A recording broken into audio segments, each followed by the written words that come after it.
Mr. Mpoki Buya Kamina Mwandagasia. Naam, Isa Benson Mwakilembe. Naam, tuliona ceasefire ikiwa kwenye makaratasi, lakini kwenye uwanja wa vita kunaongelewa kitu kingine.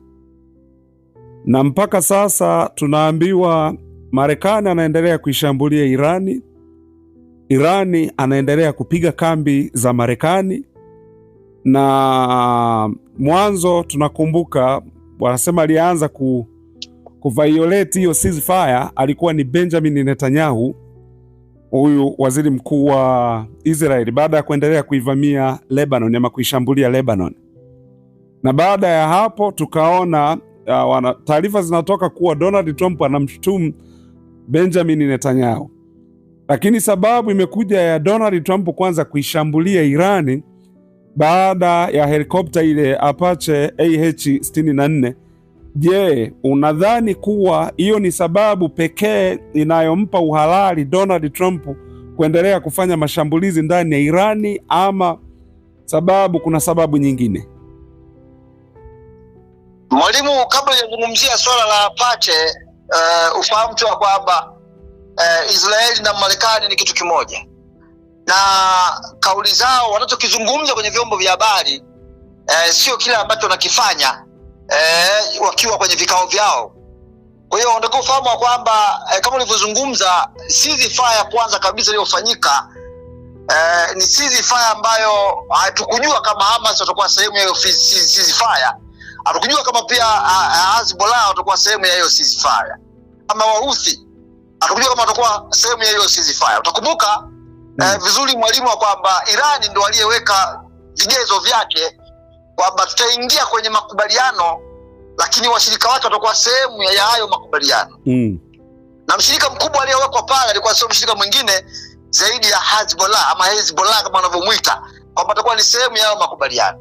Lakini Myahudi yeye, ama Mayahudi kama wanavyowaita, ni kwamba wao wakasema kwamba issue ya Lebanon ama issue ya Hezbollah niko tofauti, haiwezi kuingiliana na issue ya Iran, sababu wao Israeli wasema wanapigania amani ya taifa lao. Sasa sijajua nani ambaye apigania amani ya taifa lake, ile kikubwa wanasema kwamba wao wanapigania amani ya taifa lao, na hawataruhusu hata siku moja hata milele kwamba eti awepo mtu pembeni mwa Israeli anaisumbua Israeli, lazima wamfute yule mtu. Umeelewa? Kwa hiyo baada ya hapo Pakistan talks ikaenda ikafanyika pale, lakini bado Myahudi akawa yeye anasema kwamba Hezbollah haiwezi kuwa sehemu ya makubaliano. Utakumbuka ile siku ya kwanza tu mwalimu ya makubaliano kabla hajasitishwa kati ya Israeli na Hezbollah, Myahudi aliwa watu karibia 300 mpaka na 400 pale Lebanon. Lakini baada ya hapo kaenda tukaona kwamba kukaa na siasa hapa na pale, panda shuka, mivutano hapa na pale, ikabidi sasa Irani kupitia spika wa bunge la Irani akasema kwamba hatuna imani na Marekani tena, na hatuwezi kuingia katika mazungumzo na Marekani, hatuna imani naye kabisa, ni michezo anaocheza ya paka na panya. Na mwalimu sema wazi kabisa kwamba tunachoendelea sasa hivi sio kwamba labda ni Apache imeshambuliwa, hapana. Kumbuka wiki moja kabla ya hapo utagundua kwamba Marekani alishambulia baadhi ya visiwa vya Irani kwa madai ya kwamba vile visiwa vilikuwa vinaandaa operation maalum dhidi ya meli ambazo ziko bahari za ukanda ule wa bahari nyekundu za Marekani. Maana kwamba alisema tumefanya mashambulizi haya kwa ajili ya kujihami, kama unakumbuka vizuri, kwa ajili ya kujihami. Kashmir Island.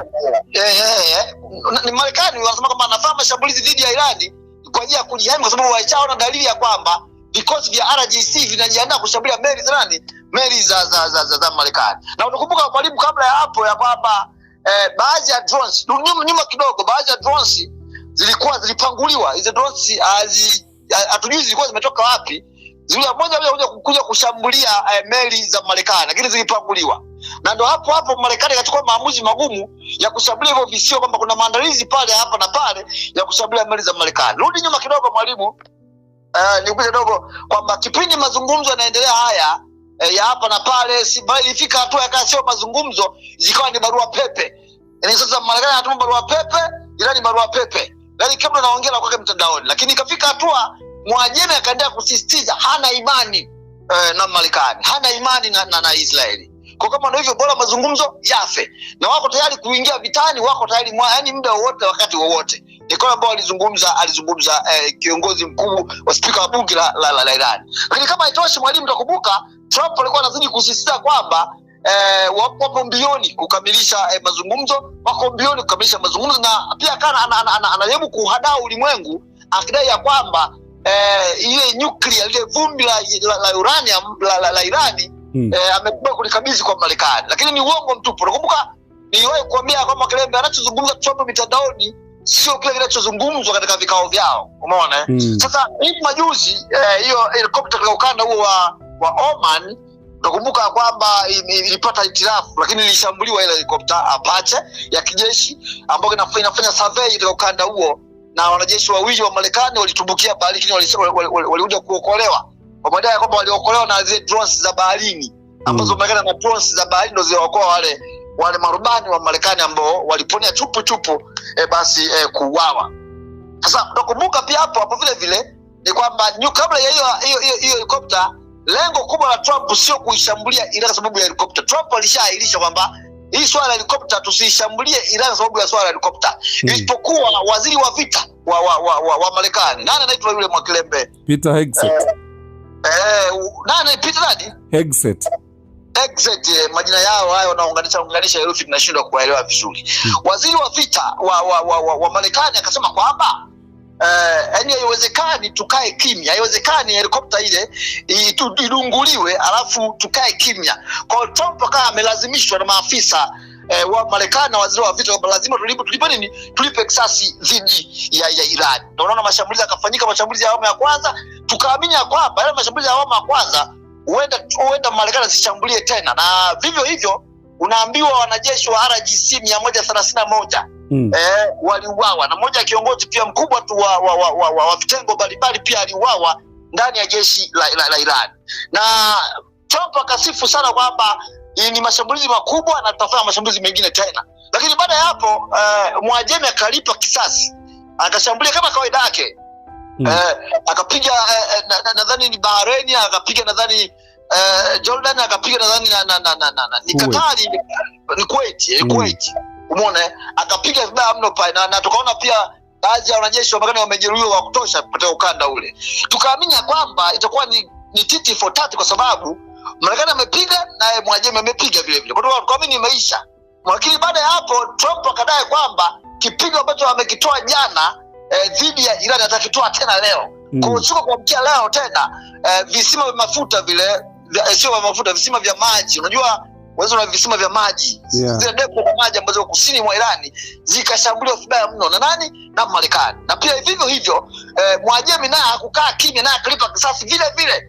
Isipokuwa kuna mtu mmoja amecomment anasema kwamba nadhani pia Mwakilembe tutashauriana hapa na wewe pia utie mawazo yako. Naomba nikusomee comment kutoka kwa mdau mmoja anaitwa Hense Fighters kutoka ukanda wa Facebook. Anasema kwamba ngoja nikusomee Mwalimu. Kinachonisikitisha ni kwamba Irani hapigi Marekani moja kwa moja, wakati Marekani anapiga Irani moja kwa moja. Kwa hiyo wanachofanya Irani ni kama kupoteza silaha zake. Labda Irani apeleke nyambizi zake karibu na Marekani, kisha aanze mashambulizi ya moja kwa moja dhidi ya Marekani. Hiyo ndio itakuwa sawa. Umeona? Yaani anajaribu kutoa kwamba Marekani, yaani Marekani anavyoipiga Irani haipigi Marekani moja kwa moja. Irani anapiga washirika wa Marekani. Umeona? Bahrain, Jordan, Kuwait, Falme za Kiarabu, Saudi Arabia. Lakini inatakiwa kwamba Marekani haipiga Irani moja kwa moja, kwa Irani vile vile haipige Marekani moja kwa moja, sababu hiyo ndio itakuwa sawa. Kwa sababu ni kama vile kwamba kama kwenye Irani anapoteza silaha zake bure. Sio Mwalimu, ni mawazo ya mdau mmoja kutoka huko upande wa Facebook. Lakini nikikusomea tena ulimwengu mzima unaadhibiwa na ujue tunafanya. Sababu kumbuka sasa hivi ninavyozungumza Mwakilembe, mlango wa Hormuz umefungwa kabisa. Umefungwa kabisa mlango wa Hormuz. Japo naona kuna mpango upo kati ya mataifa ya Mashariki ya Kati kujenga bomba ili kukwepa mlango wa Hormuz, na jengo bomba kubwa la mafuta. Sasa hii inaelekea Ulaya, inaelekea wapi? Kwa Mwalimu mpaka sasa hivi ni kwamba imekuwa ni piga nikupige, piga nikupige, na hatujui ni kwa nini, hatujui ule mkataba wao umeishia wapi. Labda wao unaweza kuwa na mawazo hayo. Kwa Mwalimu nisema wazi kabisa kwamba bado hali ni mbaya kutoka pande zote mbili, na Marekani anapiga na Mwajemi naye pia anapiga. Wakati huo utakumbuka hapa katikati hapa kutokana na vurumai kati ya Myahudi na Iran, na lengo kubwa la Iran ni kwamba alitoa maonyo. Yaani Myahudi alionywa kwamba asije akathubutu anapoendelea kuishambulia Lebanon, apige tu kusini mwa Lebanon, ila asije akathubutu kuipiga Beirut, hapo ndio mji mkuu wa Lebanon. Na Myahudi anasema kama yeye ataipiga Beirut na hakuna mtu atakayemsimamisha au atakayemzuia kuipiga Beirut. Kwa Myahudi akaipiga Beirut, ikimaanisha kwamba Myahudi akawa amekiuka ama amedharau onyo ambalo limetolewa na nani? Na Mwajemi. Na ghafla binivu tukaona Mwajemi ameishambulia Israeli ghafla binivu hapo, kipigo cha mbwa wa koko ambao kimenyooka vizuri tu. Myahudi akawa amekula kichapo kutoka kwa Mwajemi. Hapo Myahudi akalipa kisasi kwa kuishambulia Irani vivyo hivyo, umeona. Na hii Trump akasema msigombane, aishe. Sasa Trump anampoza Myahudi asishambulie Irani, anampoza Irani asishambulie Israeli. Wakati huo Marekani anaishambulia Irani. Yaani si Marekani, unaweza ukapata picha gani hapa? Unaweza ukapata picha gani? Trump alikuwa yuko kipaumbele kwamba acheni msigombane, acheni sio vizuri msigombane, tunataka tusaini mkataba wa amani, kweni wapole, mpaka akamwita Netanyahu mpumbavu. Netanyahu Trump anamwambia Netanyahu hana akili. Netanyahu wewe ni mpumbavu, na ukiendelea Netanyahu kuishambulia Irani, mimi nitakuacha upigane peke yako. Umeona? Kauli amezungumza nani? Kaizungumza Trump. Wakati huo baada Netanyahu kusitisha mashambulizi dhidi ya Irani na Irani kusitisha mashambulizi dhidi ya Israeli, wakati huo Marekani anaishambulia Irani. Sasa nani wa kumuonya Trump asishambulie Irani? Wakati Trump anamuonya Netanyahu asishambulie Irani. Sio, unaelewa? Sasa kuna mkanganyiko kidogo hapa, yani nyuma on the table ni kwamba Marekani na Israel lengo lao ni moja tu. Lengo ni hili. Na kwa bahati mbaya sana tunachosikitika ni kwamba kwa nini Irani huyu asiende kuishambulia Marekani moja kwa moja? Sababu yeye Marekani anaipiga Irani moja kwa moja, alafu Irani anashambulia majirani zake, anashambulia washirika wa Marekani. Inakuwa haina maana. Ni bora Irani aende akaipige Marekani moja kwa moja. Mwalimu, sio, umenielewa hapo? Ndio.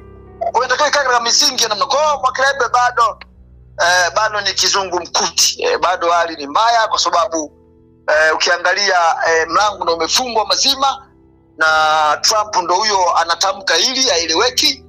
Na wakati huo Waajemi wasema kwamba wao wataendelea kulipa kisasi, na wamegonga mbaya mbovu Mashariki ya Kati. Manake ila anayesababisha Mwalimu, anayesababisha Mashariki ya Kati kusiwe na amani na dunia nzima isiwe na amani sio Irani. Sio Irani, ni Wayahudi. Ni Wayahudi, nazungumza ni Israeli na Marekani. Hawa ndio wanaosababisha dunia isiwe na amani. Umeona? Ndio wanasababisha uchumi wa dunia unayumba kote, hali ni mbaya. Yaani ni hao watu wawili. Na kupitia vita, utakukauli moja amezungumza Trump, amesema kwamba amezungumza jana kwamba sijawahi kuweka hadharani hili swala, anasema Trump hili swala sijawahi kuweka hadharani, leo nawaambia waandishi wa habari. Tumekuwa tukiba mafuta ya Irani sana. Tangu vita vile tumeiba mafuta ya Irani ya kutosha. Yaani kumbe Marekani anaiba mafuta ya Irani. Yaani vita vinavyozidi kuendelea Marekani anaiba nini? Mafuta ya Irani ya Irani. Sio, unaelewa? Kwa ukiangalia na anasema kwamba meli zote ambazo zimekamatwa za Irani, zio za mizigo zote ambazo zimekamatwa zote zitaifishwa, zitauzwa, na ile pesa sitaenda wapi? Kwa Mwalimu, ukiangalia ni wazi kabisa kwamba kuna agenda ambayo tuifahamu kubwa pale Mashariki ya Kati. Kubwa zaidi tofauti na vitu ambavyo vinavyoendelea. Kwa Mwalimu, bado mambo ni kama hivyo unavyoyaona. Sasa hatujajua baadaye itakuwaje, vita vitaendelea ama vitaendelea, lakini ikumbukwe ili Trump aweze kuendelea na vita ni mpaka bunge la Marekani liweze kuidhinisha na kumruhusu. Na kuna mswada umepelekwa bungeni ya kutaka kumpigia kula ya kutokuwa na imani dhidi ya Donald Trump. Kwa utasikia na kusikia muda wote, wakati wote Mwakilembe tayari zimesha kusanywa kula za kutosha, kwa maana ni kwamba tayari pepa imeshaandikwa ya kumbunge la Marekani na kupiga kura ya kutokuwa na imani na Donald Trump. Je, watafanikiwa? Hapo hatujui. Na ni kwa nini? Hapo hatujui. Mshapenzi Mwakilembe, mimi nikushukuru bwana. Asante sana. Lakini naomba kumalizia kabisa tuwakumbushe wadau wetu kuhusu vitabu. Vitabu Laana ya Madaraka, Pesa na Damu tumepunguza kidogo bei, ni shilingi 32,000 kwa sasa. Na kitabu pia cha Mfumo wa Babeli na Maisha Magumu kwa Wanadamu pia tumepunguza bei, pia ni shilingi 32,000 kwa sasa. Ni 0762155025. Hiyo mwalimu ndo namba ambayo natakiwa apige, 0762155025. Sawa, asante sana. Haya.